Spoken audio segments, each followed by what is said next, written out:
Good afternoon. Let me begin by sharing some recent advice given to young women by two prominent journalists. Dear female grads, you've learned how to be perfect. Now change. You've learned to play by the rules, to impress, to please, and to be well liked. Now take everything that you've been taught and forget it. The real world requires an entirely different skill set. Why would two successful women, Claire Shipman and Katty Kay, advise graduates to, quote, drive a stake through perfection? Or encourage young women to fail, but fail fast? Or launch their careers by doing more and thinking less? Isn't it cruel to nudge your friends into action rather than providing them a shoulder to cry on? Why would Claire and Katie say these things? For most of us here today, graduation may be just a memory, or in my case, a very, very fuzzy memory. But even the most powerful women in the world can use a wake-up call. After spending 2 decades interviewing the female titans of industry and politics, Claire and Katty began to notice a surprisingly common pattern among these women, a pattern of self-reproach and fear. They decided to find out what was holding these women back, and it turns out that the answer is something our male counterparts have known, perhaps instinctively, for ages. Confidence, not just competence, is the key to success. In the United States, women now earn more advanced degrees than men. We make up 50% of the workforce. Female-driven companies are outpacing their male-dominated competitors. Our competence has never been more clear, and yet confident men still get paid more, and they commandeer the boardrooms. There may be a confidence gap for now, but as Claire and Katty detail in their newly released book, The Confidence Code, there is hope. My name is Linda Myers, and for those of you who don't know me, I'm a partner in Kirkland's Debt Finance practice and a member of our firm-wide Global Management Committee. I'm also married, and I have 3 children. I'm a founding member of our Women's Leadership Initiative, or as we like to call it around here, our WLI, which supports and advances women at Kirkland and beyond. Like many of you participating today, I've struggled with self-doubt throughout my entire career. And so I'm thrilled to kick off our discussion today on how confidence affects women in the workplace and to introduce our featured guests, Confidence Code co-author Claire Shipman and one of our very favorite collaborators, Deborah Epstein Henry. I would also like to welcome our audience members here at Kirkland, New York, and across the globe on our webcast. Since 2001, Claire Shipman has been a regular contributor to Good Morning America and other national broadcasts for ABC News. She regularly interviews newsmakers, including former Presidents George Bush and Bill Clinton, former U.S. Secretary of State Hillary Clinton, Queen Rania of Jordan, former Governor Arnold Schwarzenegger, and many, many others. Claire also spent 5 years reporting from Moscow for CNN. She holds a bachelor's degree in international affairs from Columbia and a Bachelor of Arts in Russian Studies from Columbia, where she graduated magna cum laude. She currently is a Columbia University trustee. She resides in Washington, D.C. with her husband and her 2 children. We are very fortunate to have Deborah Epstein Henry to lead the discussion with Claire, and when I asked Debbie for her thoughts on confidence, she shared with me that now that her 3 kids are older, her focus has broadened from work-life balance to address issues of ambition, perfectionism, and promotion. I have had the pleasure of partnering with Debbie on a number of projects, and I know firsthand that she is a great ally for women in their pursuit of confidence. Debbie attended Yale College and Brooklyn Law School cum laude, and she is a former practicing litigator. She is the president of FlexTime Lawyers, a firm she founded to provide consulting, training, and speaking services to law firms, companies, and not-for-profits. She is well known for running the Best Law Firms for Women initiative with Working Mother magazine, and is the co-author of Finding Bliss, Innovative Legal Models for Happy Clients and Happy Lawyers, a book on the future of the profession and realigning the effective delivery of legal services and career paths. Finding Bliss was literally just released last week by the ABA. Her first book, Law and Reorder, was the #1 best-selling ABA flagship publishing book for 2011. Now, before we begin today's discussion, I have just a few housekeeping items I want to cover. Number one, we do have some members of the press here today, and we want to make sure we don't inhibit the conversation. So we have asked that if they want to report on anything with attribution, they seek permission first. Second, all remarks today are attributable to individual speakers only and not to any particular organization.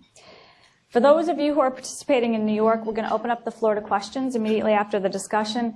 Unfortunately, we can't take questions from the webcast, so instead we encourage you to join the conversation on Twitter with the hashtag Shipman Law Reorder. And our program is going to wrap up at 2 o'clock Eastern today. So now, please join me in welcoming Claire and Debbie.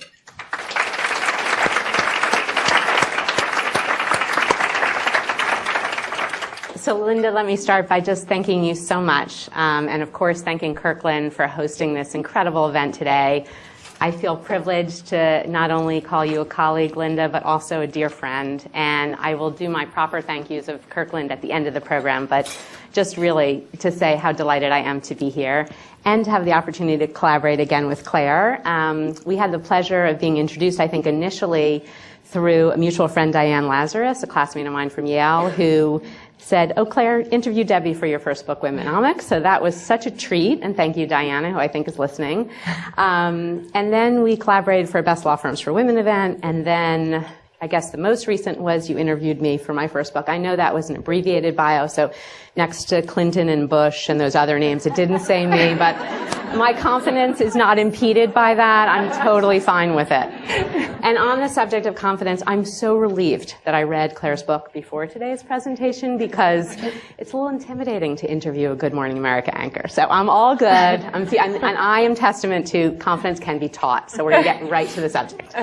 So with that, Claire, I really want to start with your inspiration for this book. And I know you talk a little bit in your acknowledgments about hearing Marie Wilson speak and how that just sort of was a triggering event with you. So could you start with that and really why you and Kathy decided to delve into this confidence project? Well, it is funny because we were, after Womenomics, we were starting to, as you were, I mean, we sort of were on the circuit of women in leadership and workplace flexibility and work-life balance and going to a lot of these events. And there was an event we went to in the basement of Capitol Hill where Marie Wilson, who used to run the White House Women's Project, just made the most startling and obvious comment, but it really affected us, where she said she was talking about the difficulty of getting women to run for office. And she said it boils down to this: when a man looks in the mirror, he naturally sees looking back at him a senator. Women are never that presumptuous. We would never presume that that's the case. But in fact, all it takes is one person that woman knows or trusts to say, you should consider this, and the process starts. And we were really struck by that. And in addition, frankly, we were struck by what we noted after a lot of our research for Womenomics and our own work as broadcasters, as Linda mentioned, just that there were so many powerful women we had interviewed over the course of especially our book research who would say to us almost incidentally, you know, well, I'm about to get a big promotion, but I don't really think I'm qualified. Or my bosses want me to do this, but I'm not sure I'm ready. I don't know that. And it struck us because these were women in already really powerful positions. And we could, you know, Katty and I had known we would occasionally feel like a fraud or an imposter, but we started joking about how often the F word, as we came to call it, would come up, the fraud word, and just from women who seemed, who we would not have expected to feel that way. And I think that was the kernel, but then we dug into the research and the data because we thought, well, is this just an urban legend? Is this something women say to each other? Or is there data behind this idea that there's maybe a confidence gap? And there's a lot of data. And that's when we knew we have a book. Right. And the book is so rich with that data. But a lot of what you first do in the book and what I want to sort of make sure we put out there is what confidence means. A lot of us feel like it's something like almost like executive presence. You sort of, you know it when you see it. And you use so many different terms throughout the book in terms of defining it. And I just want to mention a few: ability, mastery, hard work, action, risk, persistence, failure, grit, tolerance for hardship, etc. And so before we sort of dig down in the topic, I want to get a better sense from you is, where are the focal points with all of those different things, and particularly with some of those terms that, failure and mastery that seem somewhat contradictory. How do you come out in terms of what confidence means? Well, that was a really hard part of the book. Let me just say this was hard for us to do. So we had a lot of mastery and failure experiences just in writing the book, because there's so much science, there's so much hard science and psychological science behind what we were trying to do.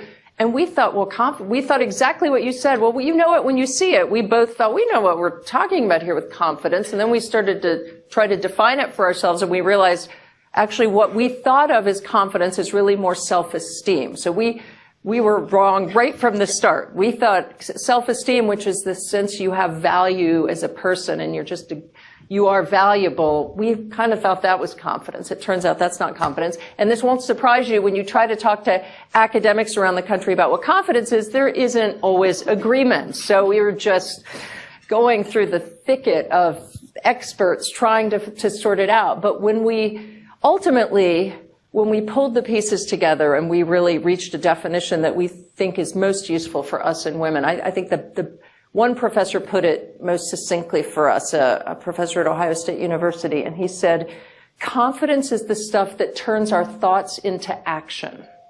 And really, there was an enormous amount of agreement about confidence and action, and this really surprised us. And I think that's very important for women, because first of all, because we're really good at thinking, right? We think, we have all these thoughts, but there sometimes is a hesitation and a gap before we act, and maybe we don't always act on what is in our heads. But what he explained is that confidence is almost the fuel for us to do things, and it necessarily involves a certain amount of risk. And the other wonderful thing about confidence is that it's almost a virtuous circle when you are creating confidence, because what creates confidence is the very stuff that it's the same as what manifests it. The taking action, the failing, ultimately the mastery. It's that experience that then creates a reservoir of confidence for you to be able to act on things the next time. So this is what really struck me. I couldn't say to you, what? How could you have a confidence problem? You are this. You should feel that way, right? I think as women, we all feel we should be able to just tell people, you shouldn't feel this way, you should feel that way, and the reassurance will create confidence.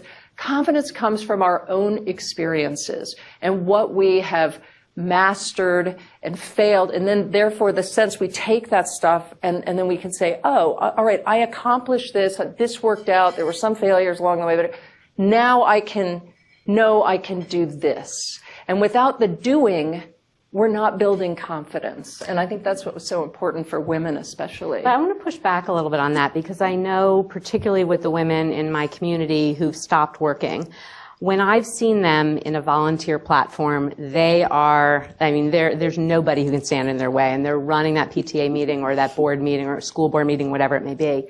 And then they are thinking about going back to work maybe, and they're in a professional venue, and they're a shell of themselves. And so I want to stick with that a little bit and say, how can that be? How do we have that empowerment through our action, and sort of there's this reservoir, as you say, and then how do we make sure that we can transfer it in settings where we may not be as confident, like the example I provided? Well, I think that there's, the fact is, the reason we have a confidence gap isn't always because we don't necessarily act and we're not building our own confidence. So there are a lot of it, and I know we're going to get into some of this later, but the very fact that, for example, reason number one is the workplace isn't a level playing field. Right? So that has enormous consequences for our confidence. That's a very real thing. There are good reasons why we don't always feel as confident as men do in the workplace, and it doesn't always have to do with something that comes internally. And so the fact is, the workplace, it was created by men, and the values that exist in the workplace are often still very much male values. So there's a good reason. There's just loads of data on stereotype threat, when we're in a situation where we're one of a very few women, one of a very few African American women, one of a very, any minority feels less confident and less able to perform in a situation where they're one of a few.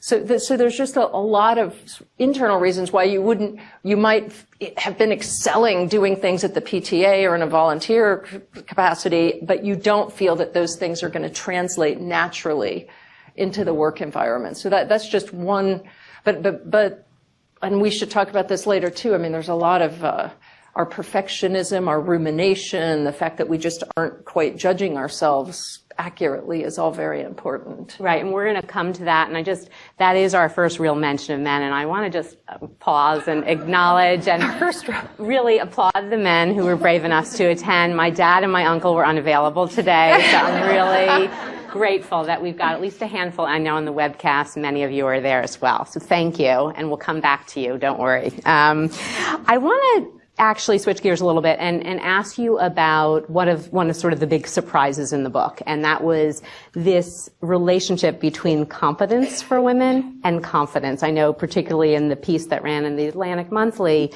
that was something that was underscored as well as in the book. So could you talk about that interplay for women between competence and confidence? Well, that really surprised us. And actually, when we started getting into that research, that was something I thought, this is just too depressing. I don't really want to include this in the book, except that we're journalists, and so we felt we really needed to include it. But there's a researcher out at Berkeley, Cameron Anderson, who's been doing studies on the relative value of competence and confidence.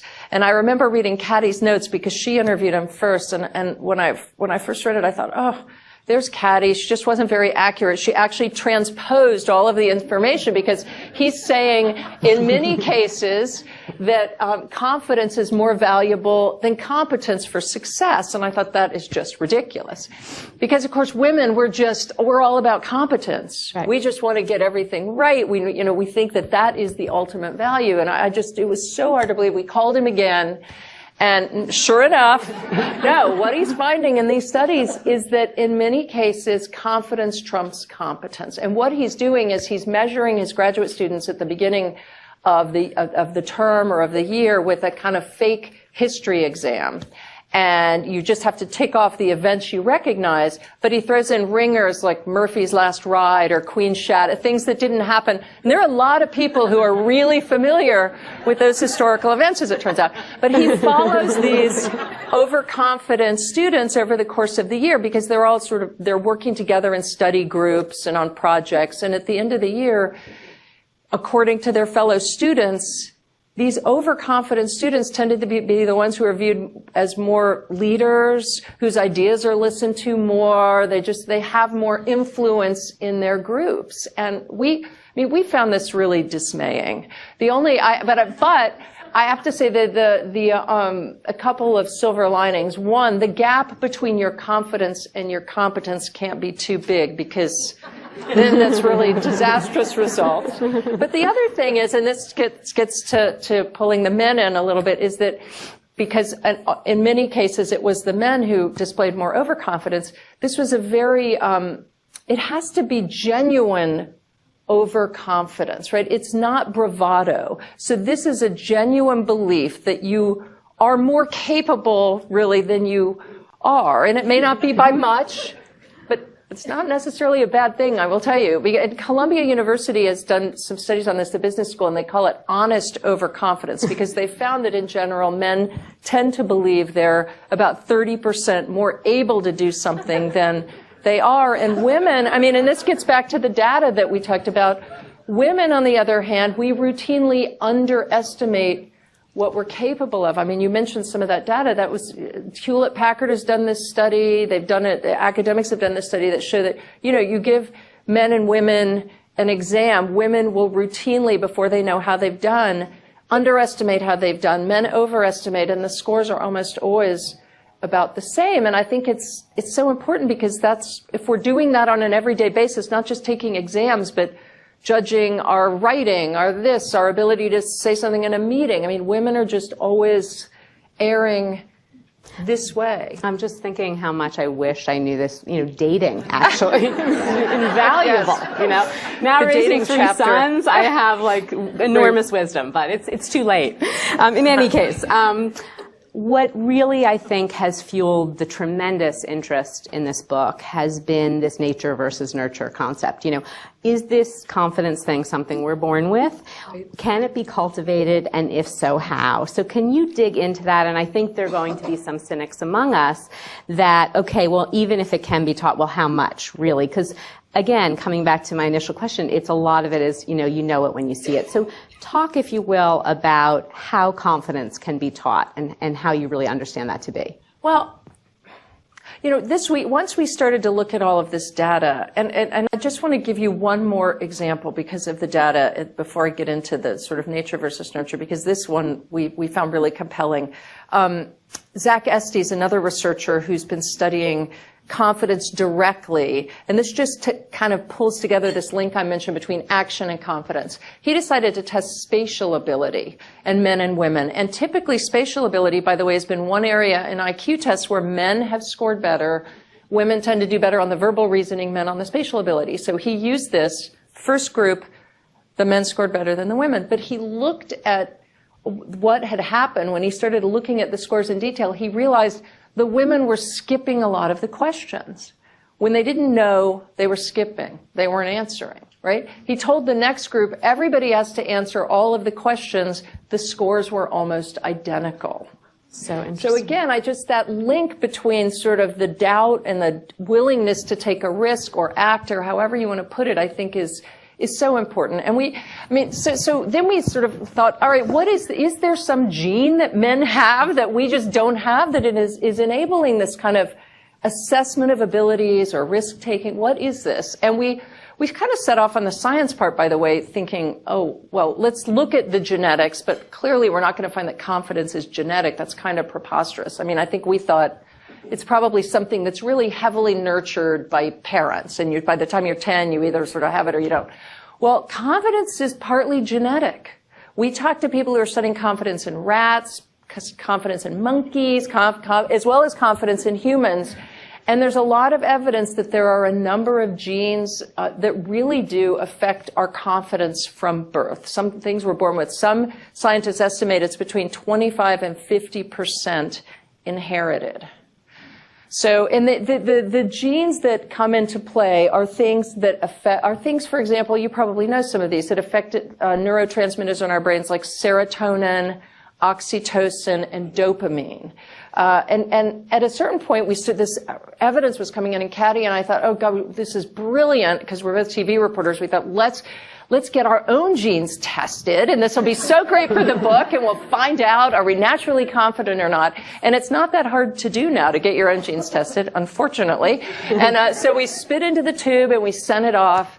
And it turns out after a lot of sort of, you get really nervous. It's like getting your SAT scores back after we did it. We thought, what if we don't like what we find, even though we're both, 50, we still want to, like what our genetic makeup is. And as it turns out, we're both genetic basket cases when it comes to confidence. So of course because we're women, we spent a lot of time hand-wringing, thinking we'd failed a test and we had done something wrong and ruminating about it. And then we realized, though, I think the other part of the equation, which is that, look, we both have confidence issues. We talk about them in the book, very, different varieties. But we've learned over time to be more confident. And I think that's what we realized, is that, we're seeing the other part of this confidence equation, which is, all right, maybe part of it is hereditary, but part of it is something you can actually cultivate and learn. And I think that was the exciting part of the brain science for us, which is all the science on brain plasticity. And because, it's not, you can say, oh, look, read Cosmopolitan magazine, and if you sit up straight and if you do this, and you're going to be more confident. But what's wonderful about what's going on in the science is now you can see why. You can see those changes happening, that you can see the new, you can see the way you can reprogram your brain, new connections being made with fairly simple changes in habit. And so I think that was the exciting piece of the puzzle for us. But I I will say that the last word on this nature versus nurture is that, the genetic part, when I'm talking about the neurotransmitters, that was pretty evenly distributed, the genes among men and women and serotonin. But we did see some big differences in terms of the way our brains function. So, and when I say big, I mean in terms of confidence, because cognitively they're basically the same. But the fact is, when you dig into the way our brains work, women have a lot more matter that we use in our prefrontal cortex, which is the home of analytical thinking and caution and sort of thinking things through. Now they see from all these scans that our brains seem more active at any given moment. I think our husbands, those of us who married, will attest exactly. to that. And I was going to say, usually you think, oh, well, that's good. And then you think, well, maybe not so good, because a lot of scientists think that is the sort of visual evidence now of what they've known women do for a long time, which is this ruminating. And ruminating can be, thinking is a great thing, but when it becomes overthinking and ruminating, it can actually be a debilitating thing, and especially so for action, right? You're thinking, you're overanalyzing. Some people call it analysis paralysis, and then you're actually just not doing. And then finally, there's also a part of our brain, by the way, that's called the worrywart center. Scientists have dubbed the worrywart center. It's the home of sort of, looking for threats, sort of being cautious. It's literally bigger in the female brain than it is in the male brain. So there's stuff there. And then, we have to mention testosterone. Testosterone there have been so many studies on this. Testosterone is a huge boost for risk-taking behavior.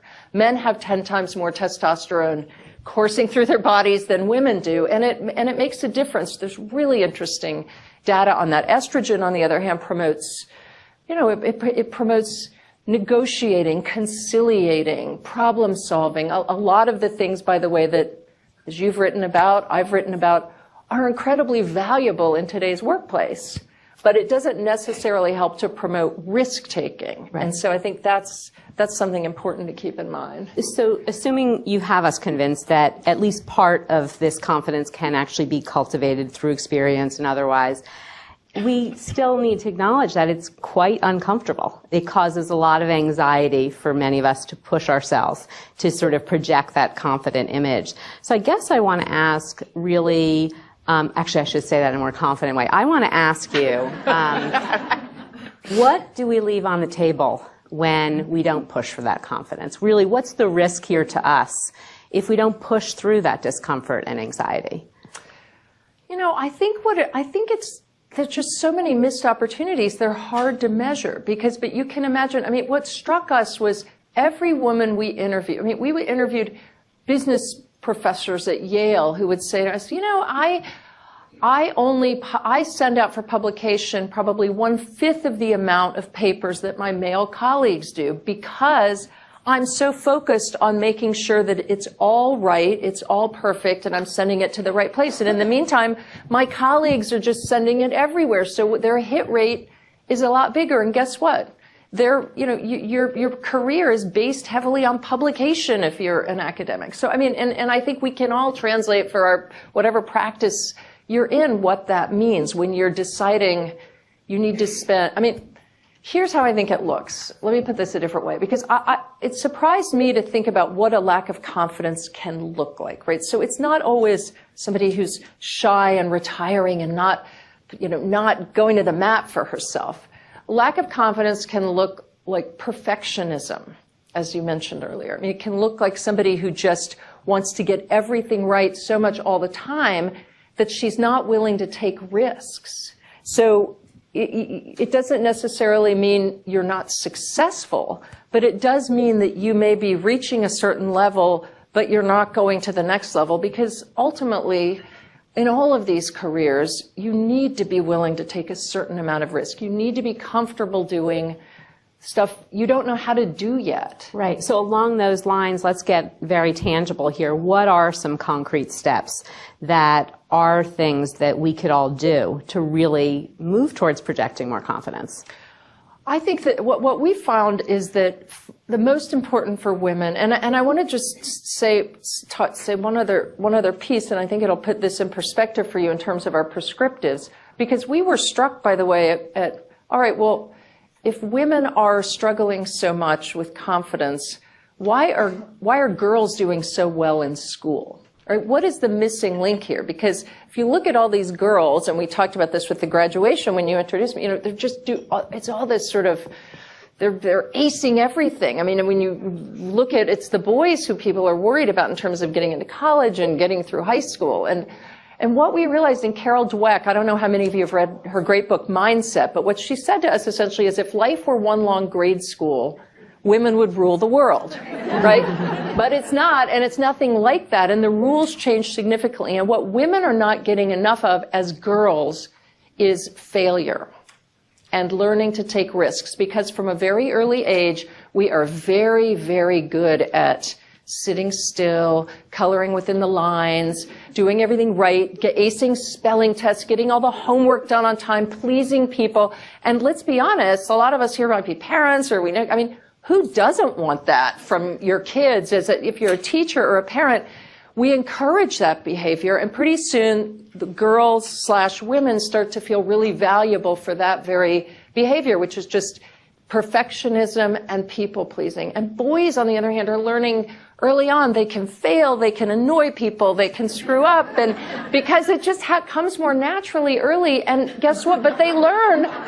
But they are learning it's okay, right? They don't have to please people all the time. If they fail, they move on. And so that's all to say, that's just a precursor to say, we have to get more comfortable with failure. We must become more comfortable stepping outside of our comfort zone. And some of the best remedies we've seen, or I should say steps for building confidence, really have to do with almost cognitive behavioral therapy techniques toward just getting used to risk-taking, just acclimating ourselves very slowly to taking risks. So some of the things you can do are just involve looking at what feels the most risky to you. And it could be anything. It's so different for everybody. For some people, it's speaking up in a meeting. For some people, it's going to be turning something in before we think it's perfect.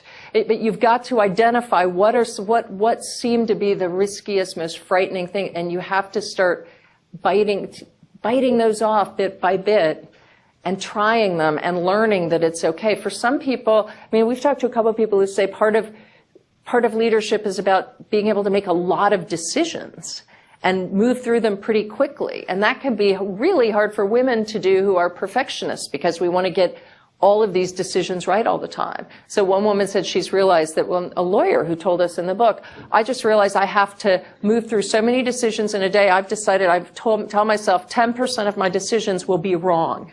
But I've accepted that, and I know I'll just deal with the consequences because I just need to get through the other stuff. So I think for everybody it's different, but pushing ourselves to get used to risk-taking is huge. Yeah, no, I think it's really interesting. And just to stick with this whole girl thing for a moment, what I think is actually sort of complicated, you talk a lot about this good girl message in the book and how we have to move away from that. What I find, and particularly women who are my, sort of age, Gen X, find this as well, it seems, is that we were actually really, very much raised with mixed messages. So, literally, and my sisters in the audience, my parents called me affectionately good girl pussycat. Like, literally, that's how I was known. It's unbelievable. I just revealed that publicly. But, hashtag. Yeah, exactly. Please don't hashtag it. But then on the other end of the spectrum, like, Free to Be You and Me was streaming through our house my whole childhood. And we had, are you too young to know what Free to Be You and Me is? Anyway, just push towards sports, all that sort of stuff. So there was completely these mixed messages. Oh, you can do everything. You're just as good as those boys out there or better. And so my question really is, in raising daughters today, how do they reconcile these mixed messages? Because they're really, getting torn up on a lot of these things. And that's what I think is so striking, is that we're, just as you said, even today, no girl thinks that, I can't grow up and do what I want to do, because the messaging is all there in terms of possibility, but it's in the everyday behavior we encourage that we're not giving our daughters the right tools. So I think all of the psychologists we talked to said as much opportunity for failure as possible early, and encouraging, especially for girls. For For my son, I try to discourage failure because he's always, I mean, it's so funny to watch, right? He's always like, Mom, that went so well. And I was like, but really? But look, not really, but okay.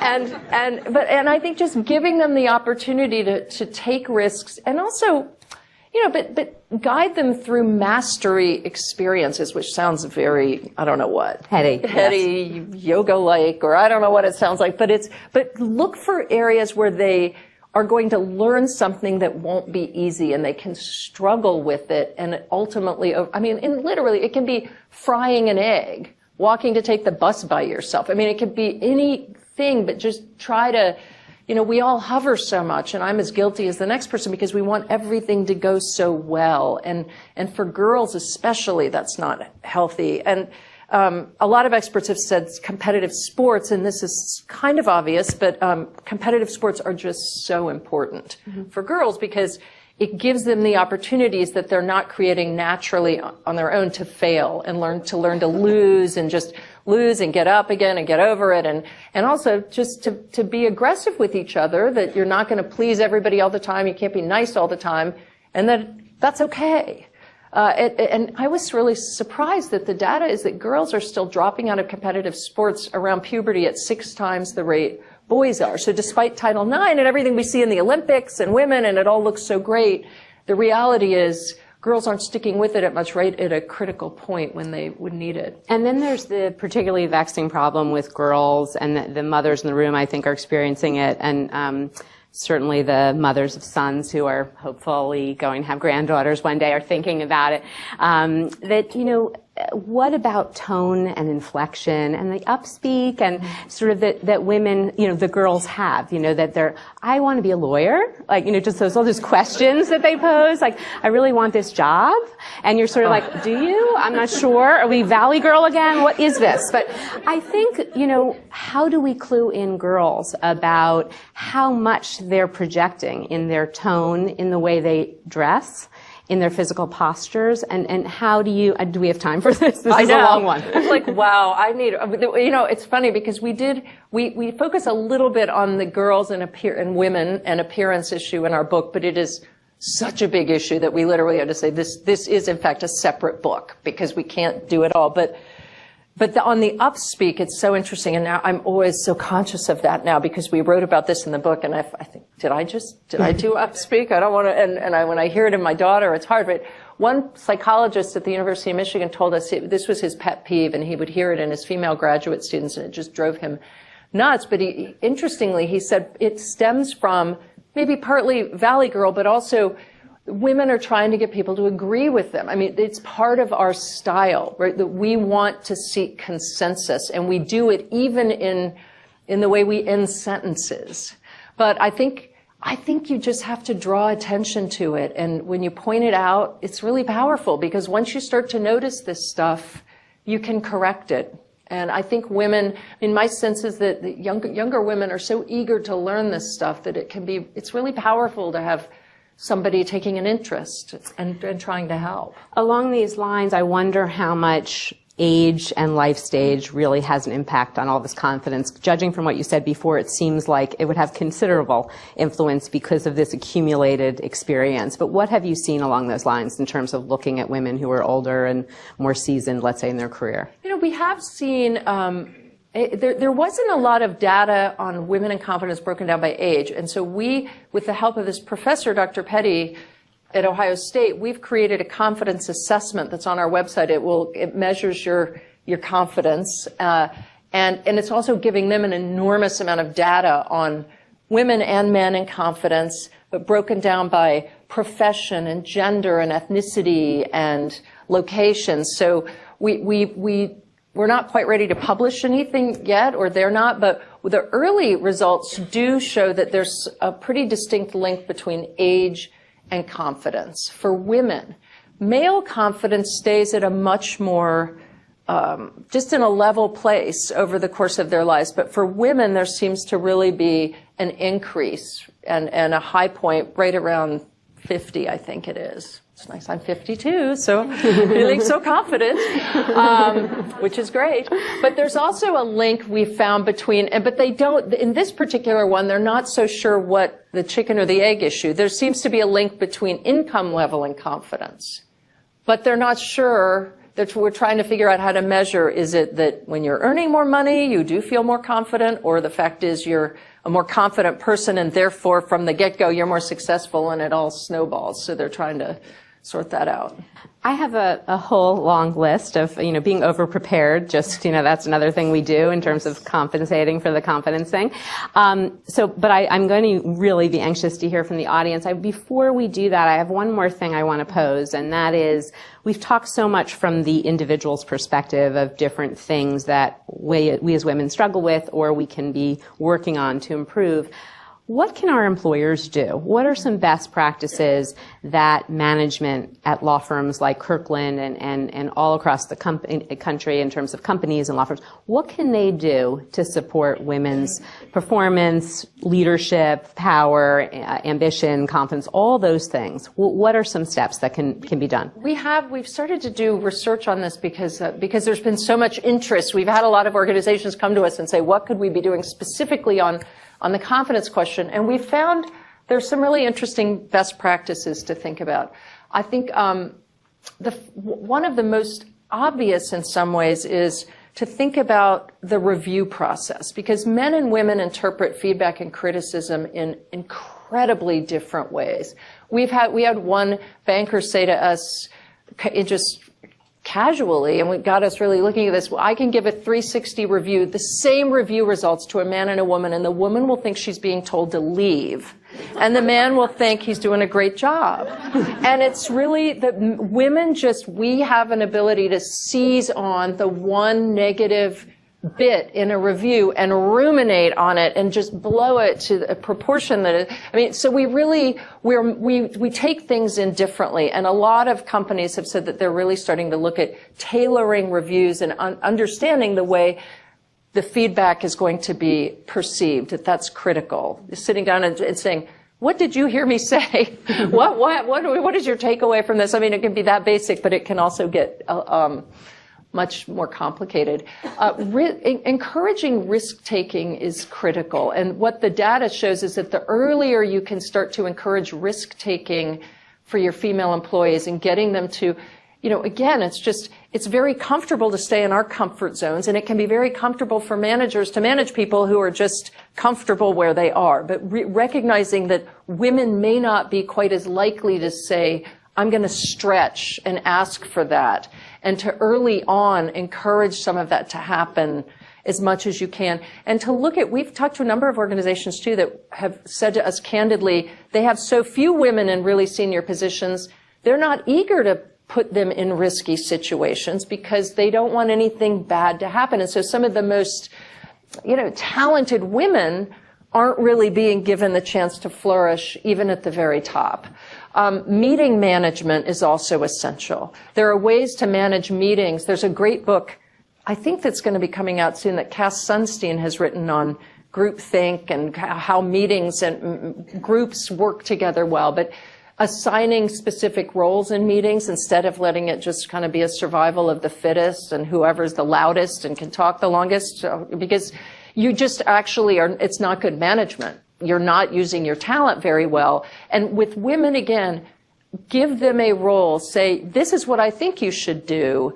That empowers them to to do something they might not have thought of ordinarily. And my final anecdote that I love is Google is doing something really interesting.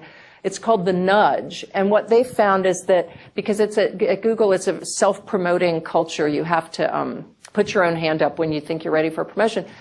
Of course, they found women were just never really putting their hands up. They were never as ready as the men. So they started sending out electronic reminders. Really all it is just an email saying you should consider asking for a promotion. When they do that, proportionately as many women apply for promotions as men. When they forget to send these reminders, the numbers drop again. Right. So just keeping in mind that sometimes as the manager or the company, sometimes it's as simple as a push. Really interesting. It's just really a little nudge. Well, great. And those are so many good nuggets there. And I want to turn it to the audience a little bit, and then I may sneak in a few more questions because I really can't resist. If you would just start with your name and your place of employment, and Rebecca, I'll start with you. And if we don't have a mic, I think I'm going to repeat the question. Oh, we do have a mic. Terrific.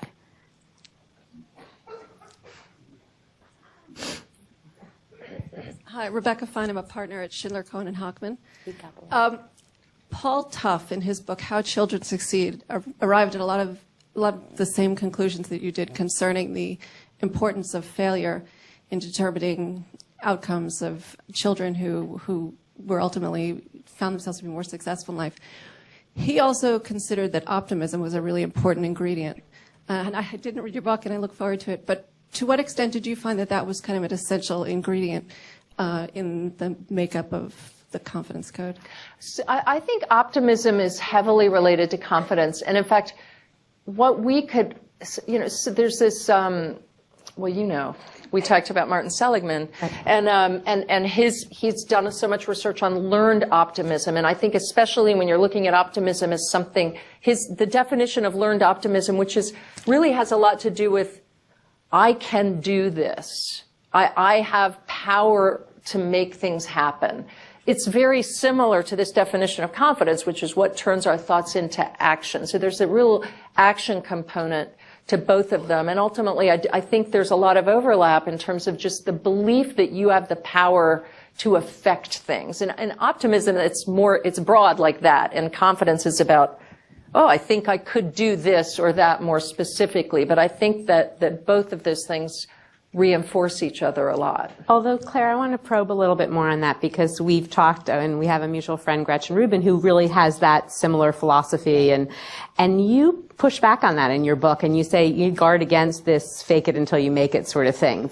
So could you explain a little bit more about the distinction there? Well, I think that it's funny, the fake it till you make it is, when we talk to psychologists about that, and it does seem to be such an easy fix, right? Because fake it till you make, sometimes you have to just get going, right? You need something to get over that initial fear, the initial, what's going to keep us static, and then you got to just jump over it. But for women especially, the fake it till you make it can have the outcome of making us feel even more like frauds, because when we're telling ourselves literally, okay, now we're faking it, it just doesn't work that well for women in terms of our feeling authentic. And so what we found is that you need to, it's far more powerful to acknowledge, all right, I'm a little frightened now because I'm going to be the only woman speaking in this particular scenario. Recognize that there's a reason you feel that way, that it's normal, that studies show all women would feel that way, and then just decide to act in spite of being afraid. Recognize you're afraid and say, but I'm going to act anyway. And it's not so much about faking it as it is just being conscious of it and moving through it. And the other thing I'll say on that is far more powerful. There's really interesting research about what can be a real boost for women, which is taking the focus off of us. So women this is a great little trick in so many ways. We are far more motivated when we are helping other people, when we're acting on behalf of our organizations or a cause or the group. So if we can reframe whatever it is that's frightening us, whether it's a speech, instead you say, I'm not up here talking about me, I'm actually talking on behalf of the firm or the group, or I'm making a case for what we're all doing. Or you're new to a job, this is what the research was, and you're nervous that you don't have what it takes. Focus on not you and your nerves, but okay, here's how I'm going to help Bob and Susan, because they're never going to get through this stuff today unless I'm doing X. Once we can move our minds there, we tap into a lot more natural confidence. I think that's absolutely right. I worked with a woman who was up for managing partner at a law firm, and she said the same thing. She said her male colleagues were pushing her to raise her hand for it, and she said, it's so self-aggrandizing. Why do I need to take this on? And they said, well, wait a minute. This is going to be a platform for you to help so many other people be able to do the things that you want to do and do so many good things for this firm. And once they reframed it like that, she stepped up and, of course, really performed. But she needed that reframing for her to get comfortable with that different role. Other questions? Yes, Rosina. This has been wonderful so far. Thank you. I'm really interested in this issue between the kinds of actions that we can personally take and the sort of societal biases and kind of challenges that we're up against. And so I don't know if you just saw the article that came out a couple of days ago by Sheryl Sandberg and Adam Grant, Speaking While Female. And I just think that, this is a really interesting problem because they seem to be saying, the studies are showing, of course we all know women don't speak up in meetings as often and that sort of thing. But when they do, it's actually a problem. They actually are perceived, more poorly, not perceived as having, given the same kind of quality of ideas and suggestions to the growth or the development of the plan, whatever is being discussed. So, I mean, here we have this problem, and what kind of awareness can we bring? How do we shift attitudes about that? And I just wanted to say, just as an aside, it reminds me of the conversations we're having about race in the same kind of way, too. Mm-hmm. I mean, essentially, you've raised what is the trickiest issue in all of this, which is that we can change a lot about our confidence level, and there's a lot we can do. But you may be working in a situation where maybe you don't have terrific managers, maybe you don't have bosses who understand what your confidence will look like. There's just so many issues you can still face despite doing what might be the right thing. One other thing we talk about in the book is that, in fact, authenticity and authentic confidence is so important, and that confidence for women might not always look the same way as it does for men, right? It may not, we all kind of, when you visualize what does confidence look like, again, we all kind of go to that cliche of a sort of Mad Men style swagger and, I can handle this and walking through and that's just not, some women are comfortable with that. A lot of women aren't. Some women are going to be confident listeners and analyzers, and somewhat, it's so, there's a real, and we were talking about this on the phone. I think at the top, there's a lot we can do ourselves. But what needs to happen at the top is a redefinition of what leadership looks like. And that, I think, is something that, as hard as every company you talk to, or we talk to so many CEOs or heads of law firms, and everybody says, we want women. But often they still don't quite recognize that, leadership needs to be redefined to some extent, that it's not about finding women who are going to fit into this mold. It's about changing the mold, because all of the studies show that for diversity to matter and help your business, you actually want diversity. You don't just want a whole lot of people who are exactly the same. And I think it's that piece that you're talking about, which is, what is it with that stuff? Is it that seeming to speak up first or command that people often feel is just missing? Right, and when we did talk about this, and it relates partly to this issue around best practices, what can we do to broaden the image of a leader? How can we change what a leader looks like? And have you seen companies do that successfully in one way or another? I think that the most important thing we can do is something that the questioner mentioned, which is just, it's bringing awareness. It's being as transparent about this stuff as possible. It's on a small scale, it's looking at your own strengths, recognizing that, okay, I may not be the person who's going to speak up first all the time or do X, Y, and Z that's going to fit this mold. But if I'm doing this, I'm going to actually make it plain to my superiors that I think I have these strong leadership skills. This is how I'm going to be conducting this meeting, and here's why. I'm going to play this role in this meeting, and let me tell you why, because I actually think it's really, it sometimes almost sounds ham-handed, but I think that it's important to be transparent about the roles we want to play, what we're playing, what's important, because you start to educate people. We found in the conversations we've had just with men and women that even some of the male managers understanding. We were speaking at an event for Marriott recently, and we had a senior executive in the back of the room say, after we had spoke, it's so funny because I had two women recently who I just offered these senior positions to, and both of them within a day of each other told me all the reasons why they were not ready for these jobs. And he said, I have never been more surprised. I just didn't know what to make of it. But then he said, but now that I'm hearing everything you've just talked about, I'm starting to understand what was going on. And I think the more we can have conversations like this and talk about, well, all right, what is important in terms of leadership? And also press, it's an example. When you press the leaders of a company to make it plain what they value in leaders, that really has an important trickle-down effect. So that, I really believe that the more females are speaking, the less speaking when female is going to be a problem. It feels like a problem now because it's just not as common.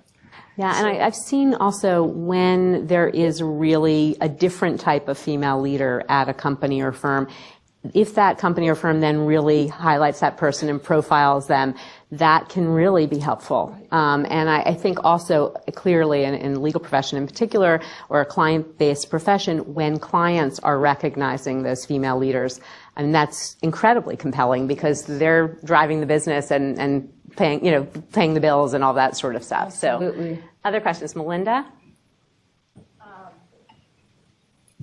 I'm Melinda Marshall. I head up publications for the Center for Talent Innovation, and Debbie, who's partnered with us for a long time, knows well the innovation research that we did, which shows this correlation between inclusive leaders and better innovative outcomes. So that we're making this business case with our research that shows that companies increasingly need to bring to the fore those behaviors, including the self-restraint and the sharing credit for team success and listening to the quietest voice in the room and acting on feedback as the behaviors that coax out the best ideas, the best solutions. So our take is really that we're on the way to fixing leadership to recognize what women bring that's different. But I guess I'm a little concerned about the mixed message here with all of us in this room. If you had pitched a book that were the collaboration code, the art and science of self-restraint, what men should know, I'm guessing no publisher would have picked it up and no men would read it and no men would be in this room. So I'm a little worried about empowering us by telling us we need to fix everything we are, that there is some forward progress in helping leadership perceive the business case toward incorporating women as they bring their self-doubt, as they bring their restraint, as they bring their inclination to not be shooting from the hip. And I hope that's your next book. I know. You clearly need more to do, no question. I'm not sure that book would sell. I think you're right. And I do think you're right. It's important and what we try to make plain in the book is women should not be acting like men. Look, we shouldn't all be slapping on testosterone patches and just, going for it. I think that the trick for us is when we use all of our natural abilities, whether it's the caution, the restraint, the ability to analyze on a daily basis in our jobs, it's hugely useful. But when we turn that lens on ourselves sometimes and use it to analyze our own abilities and what we're ready for and whether we're ready for the next job or promotion, that's where we can be doing ourselves a disservice. And so I think it's recognizing that we are, if there's one thing you walk away with, just knowing that we are constantly underestimating what we're capable of and what we're ready for. And when you know that, just that self-knowledge enables us to say yes to a lot more things. That doesn't mean we should change our operating style, but I think in terms of our own self-evaluation, it's pretty profound. And the other thing that is I think so important, and I hinted at this earlier, but our capacity to ruminate and stew on things is just unmatched. And that can be great, right? It can be great for the company, but it can be just debilitating personally. And I think, and we have some great tips in the book on, again, kind of cognitive behavioral therapy techniques. My favorite My own worst ruminating moment recently was, I think the book was about to come out, and we can all recognize this. I think I'd sent an email to Diane Sawyer about a piece I was supposed to be doing for World News. We can't all relate to that part. Yeah, well, that part. Sorry. You can all relate to this. She was Sorry. my boss at the time.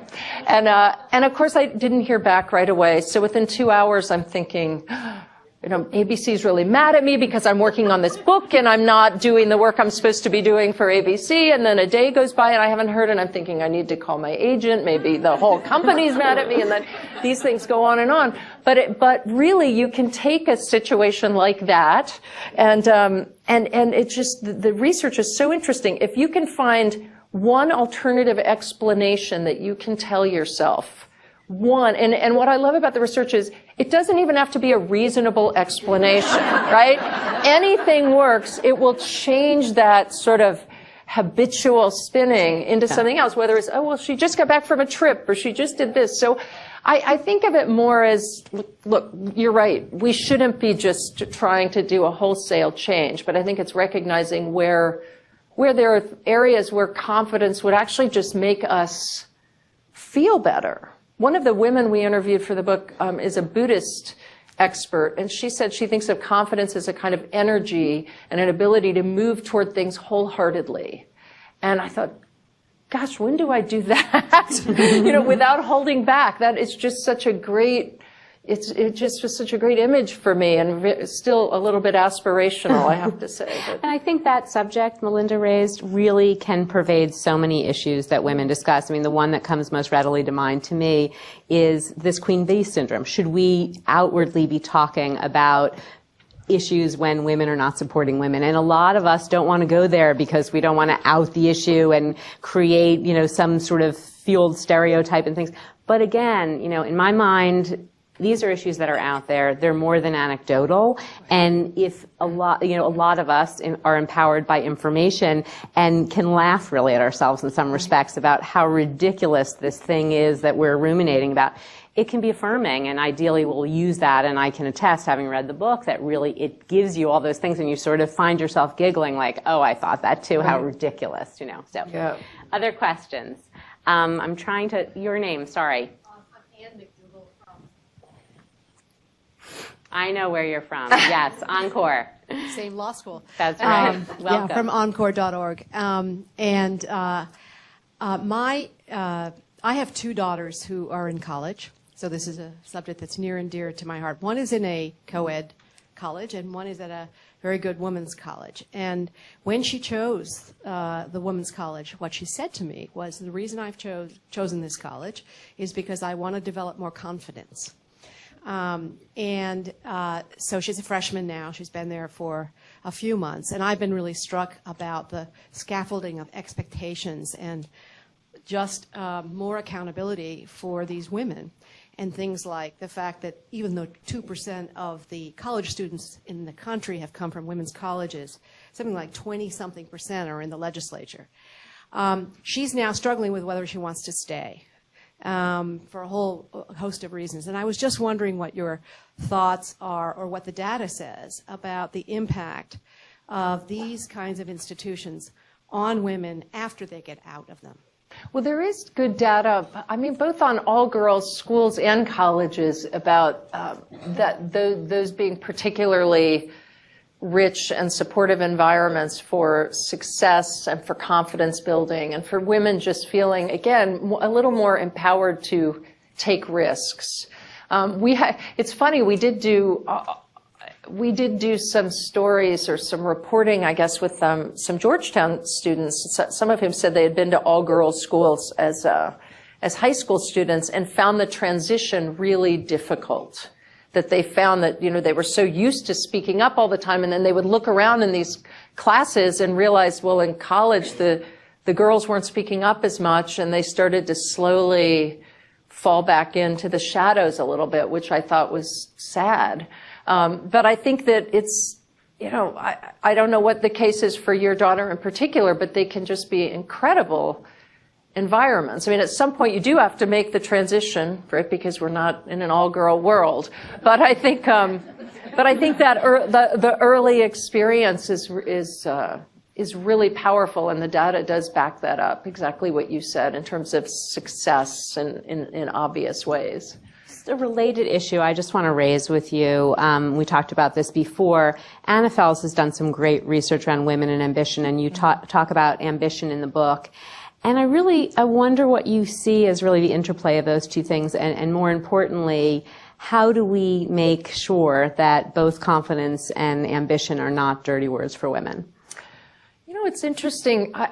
Some of the research shows that, and I don't know whether this will change over time. It will be interesting just looking at the work you're doing, but women are often driven by very different values. There's really interesting research that shows women have, in the workplace, can still have very different values than men have. We will value, for example, just the working dynamic among our colleagues. We'll value the mission of the company. We'll value what overall what our work is doing and say. I mean, we often value many more things than men do, who often tend to value more status and pay, right? So it's just a clearer definition in terms of this is an important job for me.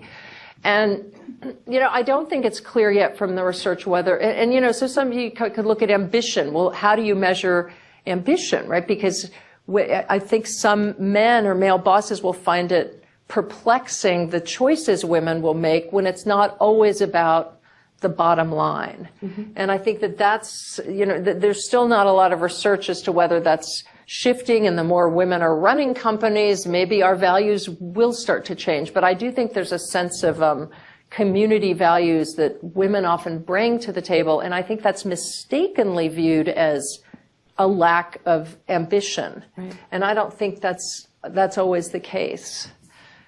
Other questions in the back? Yes. The gentleman in the back. Feels good to say that. The gentleman in the back. You're the only one where I'm talking to you. Hi there. My name is Ari Joseph. I'm from Fried Frank.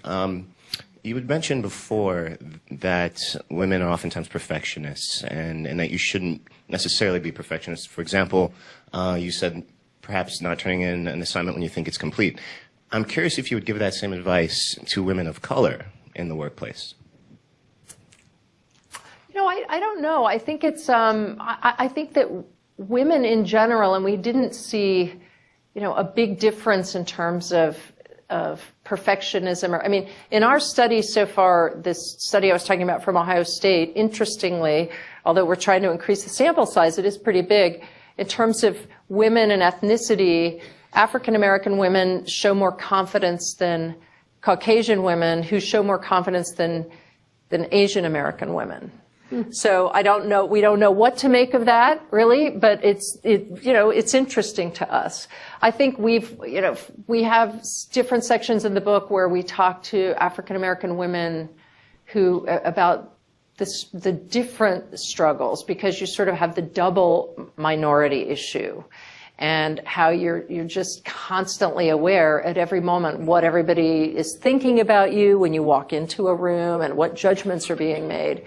But, I still think that we, as women, whatever our color, we're still dealing with often issues of this need to be perfect and to please everybody. And I think that it's not that I'm saying to people, don't do a good job, all right? Because I have had these situations before where people say, but that's, especially in the legal profession, this is why we're good. If there's one place where we need to get everything perfect and 110% perfect, it's in the legal profession. I'm saying, yeah, but you don't need to be 130% perfect. So I think part of it is not saying just do an okay job on something. It's recognizing when you've done a good enough job, and you can turn your attention to something else that's going to increase your value. So I don't know if that makes sense or not, but I would say that for all women, we need to learn to recognize when we can move on from something and it's good enough. Right. In the back, yes.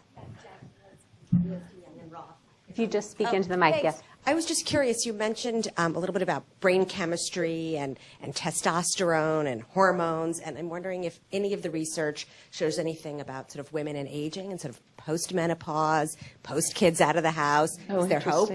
Right. You know what? It's 60's funny. going to be great. Yeah, you know? yeah, exactly. That's the headline. I do not know that. I mean, I do know from what we've seen that our confidence does increase, you know, and we hit a good point, sort of 40s, 50s. But I haven't seen anything on menopause and confidence and hormones that directly relates to what we're looking at with confidence. But that would be another really interesting area of study, definitely. Marina? Yes, I just wanted to flip this conversation slightly, and this is, I think, similar to some of the initial comments I heard. So I think probably many of us in the room are not wallflowers, and while we internally second-guess ourselves, we probably feel comfortable speaking up in meetings. And I think then we have the further challenge of making sure that our male colleagues don't feel threatened by that confidence. And I haven't read your book, but I'm wondering if you have any thoughts about if you are a fairly confident woman in a largely male organization, how do you make your male colleagues comfortable with your competence and your confidence? Because I think there is still very much a prevalence of men preferring to see women in a particular role. And I'll give you a small example of that. I recently took an older male colleague out for his retirement. And I asked him for some advice about careers.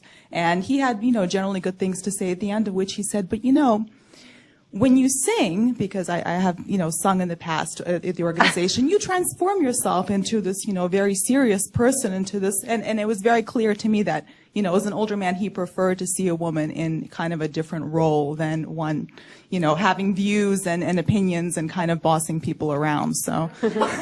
And I want to just follow up on Marina's question and also ask, should we be concerned with that? Her question really is, how do we get men to be comfortable with our confidence? But also, should we be focused on that? And is that a real deliberate focus we should have? I mean, I've been struck by, again, I'm repeating myself, and sorry about that, but that the more we can include men in conversations like this one, the better. And in fact, I really think that, I don't think women's initiatives don't make sense, but I think they have got to start to include a lot of men, because these, I don't know, there are a couple men in the room, but when the reaction we've had when men hear this is sometimes they're surprised at a lot of it. They don't, understanding that women would ruminate on things or stick on, there's just stuff that you think is understood, but it's really not. And so I think the more we can have conversations, and especially about what leadership looks like, including men, the better. And I think that a certain amount of educating, as much as we can educate and be evangelists, it's very useful, and not in a way that's just divisive. Why is this as much as we can do it in a way that is around areas not where there are problems, but when there aren't problems, and sort of try to make these conversations broader. But I'll also say that I think that there is some of this stuff that we just have to get through. I mean, I think sometimes we just have to realize that you're right. As Debbie said, people might not like us. They might not like our style. They might not like the way our voices sound, and but we're even in this, I find, and I get this question from so many women, where everybody's looking for the perfect path, especially young women. Well, should I do this? But if I do this, then this will happen. If I do this, that might happen. I say, you know what? Sometimes it's just not going to work out. And sometimes you're going to make people mad. Sometimes you're going to have a bad boss. But you just have to keep going, because remember, you're doing this for the next generation, right? We're not there yet. And so understanding, again, even in this situation, there's going to be failure, I think, is important. Right. And I think, but your point, Marina, really raises another real issue that comes up regularly for women, is this fine line, like you say. It's really, the imposter syndrome you said before, and there's this, Right. many women are kind of riddled with self-doubt, Right. but don't want to go on the other end of the spectrum of being obnoxious self-promoters. So I think that's part of what Marina is getting at as well, is really how is there direction on that fine line that you've seen that women have done successfully, where they've properly taken credit where credit is due, but not been overly offensive in doing so? I know it is like the, tap dancing backwards thing that women are, there's a really interesting study out of Stanford that talks about the most effective leaders for this century and what the attributes they have, and it's a mix of traditionally male and female attributes and management qualities. And that the people who are best able to meld those things together are women right now. So women, the women who really can kind of straddle this thing are the people who can really benefit. But of course it's not easy, and it does involve, it involves things where women tend to be naturally good at, which is judging the way people react to us, understanding that this person can, and all that stuff, which sometimes just gets exhausting, yeah. right? You're just feeling like yet again you're having to manage all of these personalities. And so I think for all of us, we just have to decide, how important is that person to my career, right? And how much do I really need to do that? Because some of that does still exist. You're absolutely right. Your hand has been up a number of times. Yes. I was beginning to think you were testing my confidence. Oh, I wouldn't dare. I'm Sarah Todd. I'm Associate General Counsel at Fannie Mae. I have a substantive question, but first a quick yes or no question. Did you begin to learn Russian from Господин Pashevich at Worthington High School? No, but I did go to Worthington High School. Okay, well, I had heard that, and I thought that must be where you got started. Interesting. Sorry. Anyway, didn't mean to digress. No, I do have a substantive question. It relates to the earlier comment that we can't just expect everyone to succeed by turning into clones of what people expect men to be. But I think it's very important for people not so much to change as to understand that there are different ways of being and there are different perspectives on these things, and that whatever they do or say is going to be judged perhaps from a different perspective than they would judge. And the reason that I'm asking the question is that I look back on my lengthy legal career and I can think of many times where questions were asked where my answers were substantively different from those of my male colleagues. And I wonder whether it's because I define honesty and truth differently than they do. If you went to the men who very diplomatic the way you're saying that. But think about it. If you went to the men who are supposedly exaggerating their competence by 30%, they would never say that they are lying. And even if you really push them on it, they believe they are telling the truth. Right. So how could my resume and another guy's resume, who are virtually identical, indicate that he's 30% more competent than I am, and yet both of us can be telling the truth? Or when I look back on my early days as an associate in private practice, where I knew I was working just as hard as my male colleagues, but at the end of the year when they started to look at who reported how many hours on their timesheets, mine were significantly lower. This gets back to the data right at the beginning of our talk, which is that it is a natural bias that, for the most part, it just breaks down along gender lines, that women are much more, we just have this sense of, it's almost as though, I came to think of it through all the research, that we almost see hyper-reality, right? We see hyper-reality with a kind of critical view, and especially of ourselves, that again, it's too critical. So our truth is almost, we're too tough on ourselves. Our truth isn't the truth either. And this sort of the kind of overestimating of ability is, again, it's not bravado. It's just a sense of almost that, sure, but I can do that. And so what's and somewhere in the middle, I think, is a great place to be. But it's, I find it fascinating. I really do. We have time for one more question. Yes.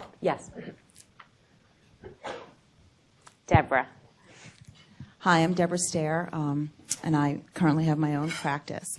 But another thing that I found is that while we might be underconfident in some of the things we do, we tend to be overconfident in our own judgments of the situation. And just an example of that was, this was one job a long time ago where you know, my male colleagues would all run out the door to the train, but I was always the last one. And I would always get the call to do something. And I thought that was so wonderful that I was always the one, I'm indispensable.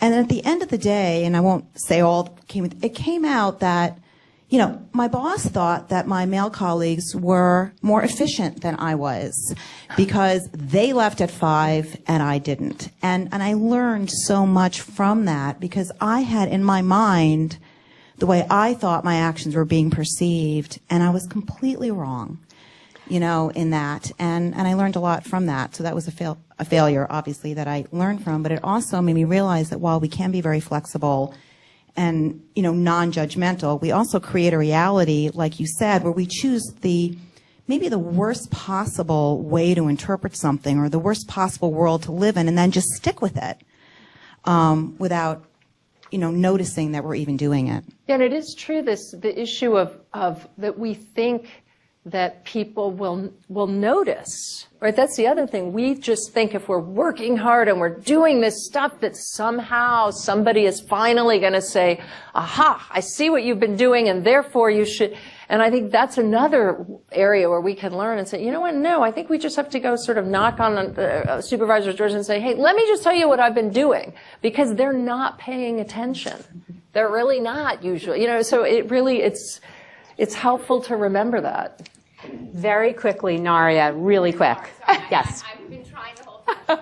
Okay, so I actually worked at ABC for 10 years, and I now do media training and presentational training. So I work with lots of people exactly on these topics. But I have 3 young girls, 10-year-old, 7, and 4. So this is very near and dear. But as parents now, what we're reading, it was in the Times even this weekend, is that it's not about confidence and that it's actually harmful. They don't say, boys and girls, to tell your children, you're good at math or you're good at reading. You're supposed to say it's all about the effort, right? That all this focus is now on effort. And then you talk about this study from Berkeley, which is that actually coming in confident can be a real asset.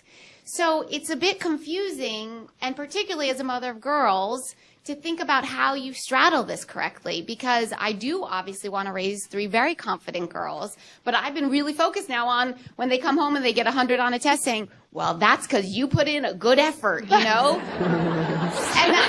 and honestly, sometimes it's just because they happen to be good at that subject or whatever, and they might have put in very little effort, but it's, so I really am struggling now with, there's so much research, right? It is, I know, well, that's true. And all of the research it's awful for women, right? It's just like, kind of like, no, there's more stuff that we can ruminate about. Yeah, because now I think, and my daughter will sometimes say, well, I'm good at that, and I'll think, no, you're not, you know, you're not good at that. I mean, what? Well, I do think that so this part of it is a definitional thing, because again, you can't make someone confident by saying you're good at this. So if you sit around the whole time and say you're good, you're great, you're wonderful. So that's the whole sort of self-esteem, that whole self-esteem bubble that we were just in, which is it's false self-esteem, because then they believe all of this stuff and the trophies, and then suddenly they're in the real world and no boss is sitting around saying, oh, you're just so great, just like your parents always told you. It's like, no, you got to do stuff. And so, but I think that's where this definition of confidence, I mean, I think part of it is about working and mastering. So anytime you can point out, look, you have studied, maybe in some cases they haven't, but anytime they can, they've worked hard at something and overcome an obstacle and then achieved something, that's actually going to help them build real confidence, which is useful. And I think that's when they say, praise the process or the effort, and it's not about the end result. But I think, the end result does matter if they finally spent time and mastered something. But I know it can be a little bit overwhelming. I agree. So Claire, we've talked about a whole host of issues, and we're going to wrap up in just a moment. But I just wanted to know, is there a parting word here? Is there something that either we needed to get out there that you want to make sure the audience leaves with, or something you really want to underscore that we addressed? No, I think, well, first of all, I really do think that if you just constantly remember in almost every circumstance where you're evaluating yourself, you're probably aiming too low. So Jessica, you're probably judging yourself a little bit more harshly. If we just remember that our meter is off. And I guess the other thing I would say is that was a wonderful anecdote that, and it's about female leadership that Christine Lagarde told us. She was just an incredible interview for the book and really helped us understand the importance of authenticity and confidence for women. And again, this issue of women, we shouldn't be striving to be doing things exactly the way men do. But she said she was advising a leader of a third world country, a woman, because there aren't that many women to give advice when you're around, and Christine Lagarde happens to be one of them. And this woman was getting a lot of criticism because her country is broke, and she decided she was going to cut the size of the presidential motorcade in half because she thought, why do we need 20 cars? I think 10 is enough. She immediately just got loads of criticism. You don't look presidential. Why are you doing this? Even from supporters.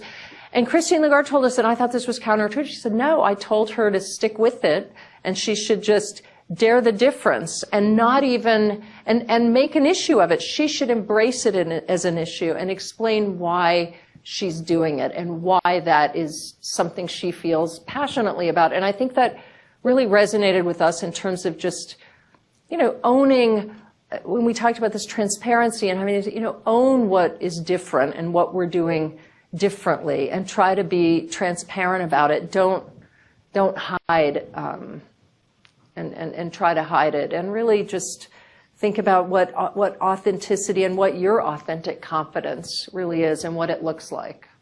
So with that, I really want to thank you, Claire. You're such an inspiration, really. Thank you very much.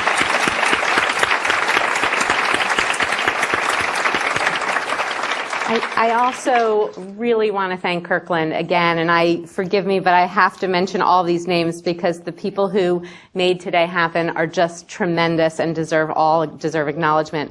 Linda Myers, Rena Alvarez, Beth Weiner, Jennifer Morgan, Rajinder Basi, Aya O'Connor, Al Porteous, Patty Messinik, Maria Black, Kate Slasted, Audra Simmel, Natalie Conkle, Kim Matthews, Andrew Johnson, and Renee Newell, who I know is my colleague, who I know so many of you corresponded with. The other thing I want to say is Finding Bliss, Innovative Legal Models for Happy Clients and Happy Lawyers, as Linda mentioned, came out last week. We're really excited about it, and actually our next event of this sort for Law and Reorder will again be at Kirkland on March 3rd, and I'm excited to announce that Anne Marie Slaughter, who wrote the book's foreword, will be doing an interview of me for the book. So I really hope you will all come to that. And again, I want to thank Claire and say I hope to see a more confident version of all of you on March 3rd. Thank you.